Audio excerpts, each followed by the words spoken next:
Pemegang izin hanya melekat kepada pemegang yang namanya tercantum dalam izin ini dan tidak diperkenankan untuk dipindah tangankan kepada orang lain tanpa izin pejabat yang berwenang. Kawan-kawan semua punya izin ya? 2. Pemegang izin selambat-lambatnya 3 bulan setelah kartu ini diperoleh, maka harus sudah memiliki izin-izin dari unit lain yang berhubungan dengan usaha dagangannya. Ketiga, pemegang izin ini jika tidak menjalankan usaha dagangannya selama 3 bulan berturut-turut, maka izin ini dapat dicabut. Pemegang izin ini dilarang mengadakan perubahan atau penambahan dari bentuk semula atau perubahan atau penambahan jenis baru dengan yang tidak sesuai tempat dagangannya yang telah dikeluarkan pemerintah. 5. Pemegang izin ini harus memelihara kebersihan, ketertiban, dan keamanan di dalam maupun di luar dagangannya dengan menyediakan alat-alat kebersihan, alat-alat pemadam kebakaran, dan lain-lain. 6. Pemegang izin ini harus didaftar ulang kembali setiap tahunnya berdasarkan ketentuan yang telah ditetapkan dan dinyatakan gugur apabila pemilik izin tidak diperpanjang habis masa berlakunya. 7.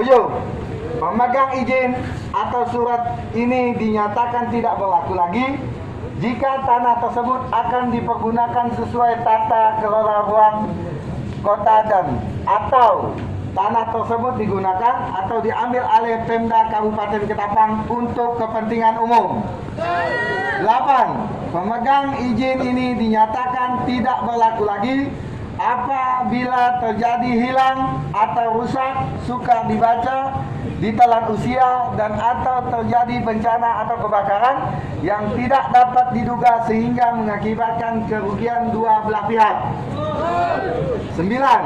Pemegang izin ini harus memenuhi kewajiban untuk membayar retribusi harian pasar, sewa tanah dan bangunan milik Pemda Kabupaten Ketapang sesuai peraturan atau ketentuan yang berlaku. Kawan-kawan lakukan enggak? 10. Kartu izin ini harus digantung di tempat di mana izin ini berlaku dan mudah dilihat oleh petugas untuk mengadakan pemeriksaan atau petugas yang dituju oleh kepala dinas. Tertanda Kepala Dinas Koperasi UMKM Perindustrian dan Perdagangan Kabupaten Ketapang Tony Jaya SHMH. Yang jadi pertanyaannya, perjanjian ini dilakukan tidak? Karena tidak, berarti kita harus ada tuntutan. Nah, menurut kesepakatan kawan-kawan pedagang pasar, kita telah menyiapkan 8 tuntutan untuk perintah kod dan pemerintah Kabupaten Ketapang. Mau dibacakan tak tuntutan ini? Udah datang belum dewan nih? Belum? Hidung. Wah, kacau nih kalau hidung.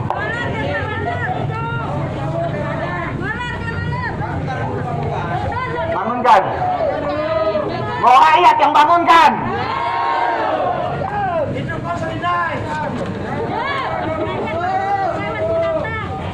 Oke, kita sampaikan tuntutan kita ya. Yang megang ini yang udah dikasih, tolong dibaca Pak. Jangan dikasih nanti kayak surat-surat yang udah-udah ditaruh di atas meja ya kali. Tuntutan pedagang pasar Rangga Sentap yang masih bertahan di pasar pemerintah. 1. Segera lakukan pemutihan lapak dan kios agar pedagang baru siap masuk untuk berdagang di pasar Rangga Sentap. 2. Fokus dan beri perhatian lebih kepada pasar Rangga Sentap. 3. bagi dinas terkait dan ada kaitannya terhadap pasar Rangga Sentap, segera lakukan perubahan-perubahan agar pasar Rangga Sentap tetap hidup dan bersinergi dengan pemerintah. Keempat, benahi Disperindak. Bila perlu ganti kepala dinasnya. 5. Apa Pemda sengaja tutup mata terhadap buruknya pengelolaan pasar Rangga Sentap?